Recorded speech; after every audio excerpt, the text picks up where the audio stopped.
Centuries, Lilith is basically seen as this demonic figure. Definitely. And Mary Magdalene, often just, the repentant sinner, that's the standard story. It's really baked into our culture, so these traditional views are, well, pretty strong. Exactly.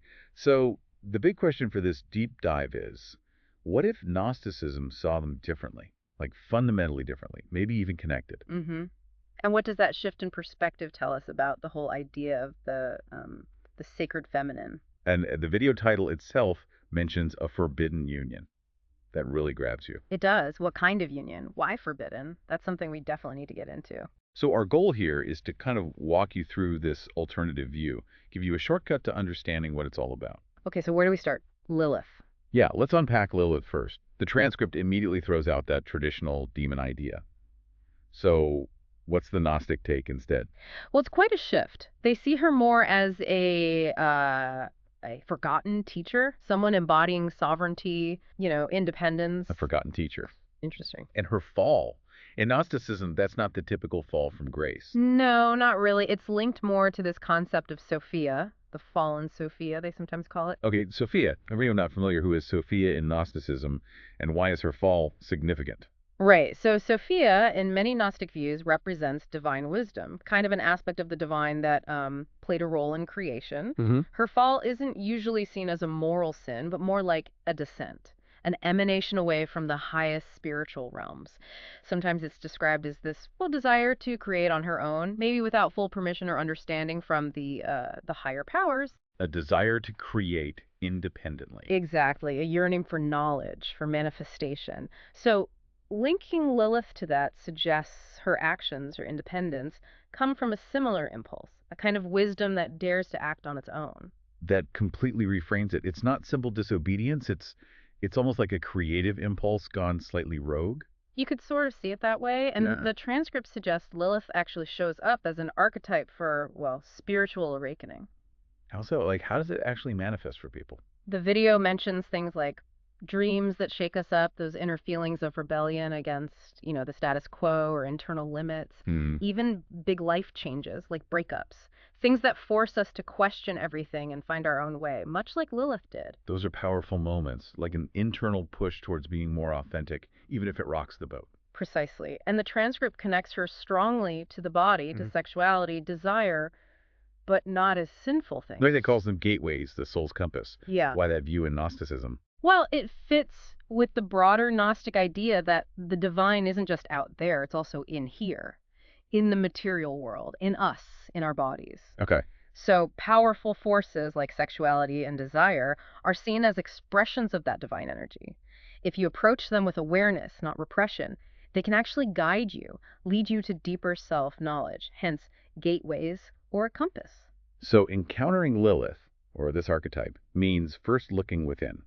The video mentions self-reflection, facing our shadows. Yes, that's key.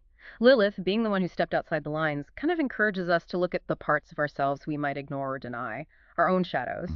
Her story is like a mirror for the courage it takes to really see ourselves, our desires, our rebellious streaks, and integrate them. She's not some external savior figure. More like a reminder of our own inner power. Exactly. Inner power, inner freedom that comes from that self-awareness. And crucially, the transcript says this rebellion, this breaking free, Yeah. it doesn't push you away from the sacred in the Gnostic view. It brings you closer. How does that work? Well, the goal in Gnosticism is gnosis, that direct inner knowing. Right. Direct experience. So questioning things, challenging conventional ideas, that's often seen as essential to finding your own truth.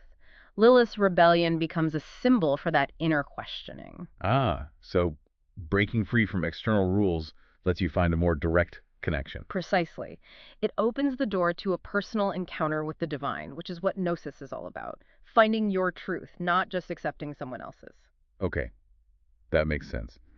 Now let's pivot to Mary Magdalene. Again, the Gnostic view seems worlds away from the traditional repentant sinner. What does the transcript show us there? Yeah, completely different. She's portrayed as a revealer of the inner light, someone who really got it, understood deep spiritual truths, the unspeakable, as the video called it. And the Gospel of Mary is mentioned as important here. What does that text show us about her? What's really striking is her demeanor. She's calm, authoritative. She corrects the other disciples, but gently, firmly. And her main point is that salvation isn't about outer stuff, institutions, or rituals. It's inner. Understanding yourself, transforming your inner state. So she speaks from experience, not just repeating doctrine. Exactly, that inner authority. That's likely why the Gnostics saw her as the woman who knew the all. Woman who knew the all. Wow. And then there's the Gospel of Philip, mentioning kisses between her and Christ. The transcript says this isn't just physical, it's about frequency. Understanding the logos. Can you elaborate? Sure. The frequency idea suggests they were just on the same wavelength, spiritually, intellectually, a resonance that went beyond the physical. Right. And the logos in Gnostic thought is like the divine reason or intelligence behind everything. So her connection with Christ, symbolized by that intimacy, suggests they both had deep access to this divine wisdom. It wasn't just teacher-pupil. It was a true meeting of minds, of spirits. The communion, yeah. A shared grasp of fundamental reality. So Magdalene becomes this mirror to Sophia, divine wisdom returning to the material world. That's quite an image. It is, and it means her redemption, as the transcript notes, isn't really about morality, like washing away sins. It's metaphysical. Metaphysical? Meaning? Meaning it's about restoring balance in the cosmos. She represents wisdom returning, spirit infusing matter, Sophia being reintegrated. Her importance is her insight, her role as a channel for that divine knowledge, not a story about sinning and being forgiven. And the video highlights that she carried this sacred knowledge while also embodying sensuality and sanctity. And that combination, that's what made her threatening to traditional religion. It seems so. That blend challenged the whole spirit versus matter division that was becoming pretty central in early Christianity. Right, the body often seen as suspect. Exactly. Her embodied spirituality, accepting her whole self-sensuality included as part of the path. That undermined structures built on separating those things. Silencing her was maybe a way to suppress that more holistic view of the feminine and of spirituality itself. And awakening her archetype within, the video says, reminds us that love is knowledge and knowledge is liberation, which sounds very Gnostic. It really does. It ties everything together. Okay, so we have these two radically different views of Lilith and Magdalene. Now, let's tackle this potential union idea. The transcript directly challenges the idea that they're opposites. Yeah, it asks us to see them not as demon versus saint, but as two veils of the same mystery, like two sides of the same coin almost. Two veils. How so? Think of it like a rhythm. Lilith is maybe the initial descent, the stepping out, the raw cry of the soul, finding independence. Magdalene is the return journey, the initiate revealing the wisdom gained through that descent and integration. So Lilith's exile wasn't just punishment. It was an initiation into remembrance. And Magdalene's rise wasn't about being saved, but realizing her own inner wisdom. Precisely. The transcript suggests their stories are really one story, just split in two by patriarchal views, maybe demonizing one half and, well, overly sanitizing the other. One story split in two. Wow. And some esoteric traditions apparently see them as one soul and two faces, both carrying that seed of Sophia, that divine wisdom, just expressed differently. And uniting them, that's the danger to religious control, because it heals that split. That's the argument. It heals the division between the wild, untamed feminine, Lilith, and the accepted, perhaps more subdued feminine, Magdalene. Control often relies on those kinds of divisions. It dissolves the whole virgin-whore dichotomy, basically, Right. which has been used to box women in for centuries. Exactly. So their reunion isn't just a theological idea, it's presented as a kind of spiritual rebellion, a way to restore the fullness of the feminine in our understanding of the divine. Reclaiming the exiled voice and seeing the body as a temple. Both aspects. Yes, it's about recognizing the sacred in both fierce independence and profound connection, challenging the idea that spirit and body are enemies. Okay, let's dig into some of the specific symbols mentioned.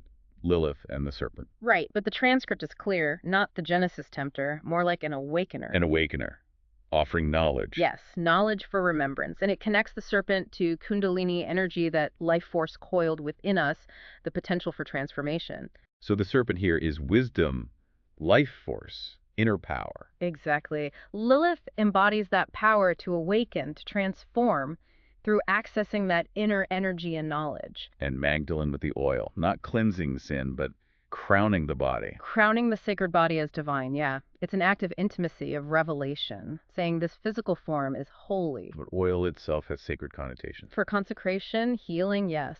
So her using it isn't about fixing something broken. It's about recognizing and honoring the divinity already present in the body, in matter. It breaks down that spirit-flesh barrier. So both symbols, serpent, oil, they're sensual but also liberating. They refuse that split between spirit and matter. Precisely. And the core messages become clearer. From Lilith, maybe, know your hunger, own your desires. From Magdalene, perhaps, let it be holy. Find the sacred within that desire. These women become guides in Gnosis, pointing to inner truth, the body as sacred, experience as scripture. Right. And the idea that this unified sacred feminine was split and could be reunited, that's presented as a kind of quiet revolution. A revolution in understanding the divine, maybe within ourselves too. Yes, it's about the goddess or the divine feminine awakening within us. Not as something external to worship, but something to be lived, embodied. The serpent as a ladder up, the oil is a key, woman is the source. It's powerful stuff. And the transcript calls this reunion the true apocalypse. Yeah, in the original sense of apocalypse.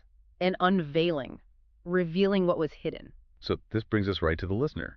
How does this perspective connect to you listening now? Well, the video suggests Lilith and Magdalene aren't just ancient figures.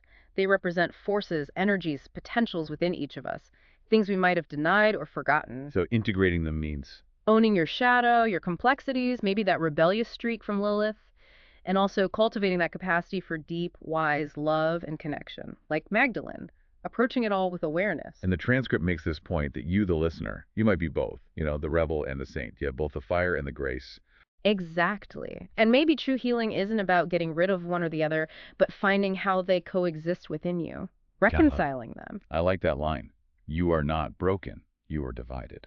It's powerful, isn't it? It reframes the journey, the descent, the hard times. They're not failures, they're initiation.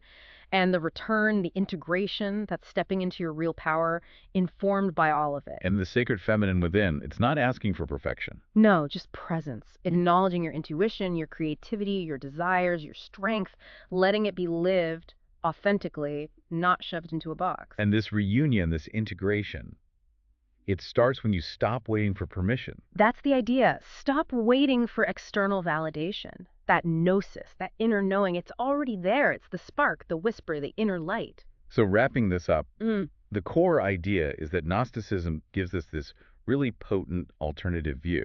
Lilith and Magdalene aren't opposites. They're connected parts of one sacred feminine. And this forbidden union, it speaks to that deep human longing for wholeness, doesn't it? For bringing together all the parts of ourselves, even the ones we're taught to reject. And maybe that old divided view of the feminine, maybe it's just an illusion, one that this Gnostic perspective helps us see past. It certainly challenges us to think that way. So maybe a final thought for you, the listener, to take away. Think about those parts of yourself, your fierce independence maybe, and your capacity for deep love or spiritual connection. Have you been taught they're separate or even conflicting? And what might happen if you started to see them, feel them as interconnected? How might that change your understanding of yourself, your power? It's a lot to think about. These insights we've discussed today came from that transcript from the Order of Knowledge YouTube channel. And it's really important to remember this is just one perspective, a Gnostic one. There's so much more to explore about these figures, about Gnosticism itself. Absolutely. Consider this a starting point. We definitely encourage you to keep exploring Lilith, Mary Magdalene, and these fascinating traditions on your own.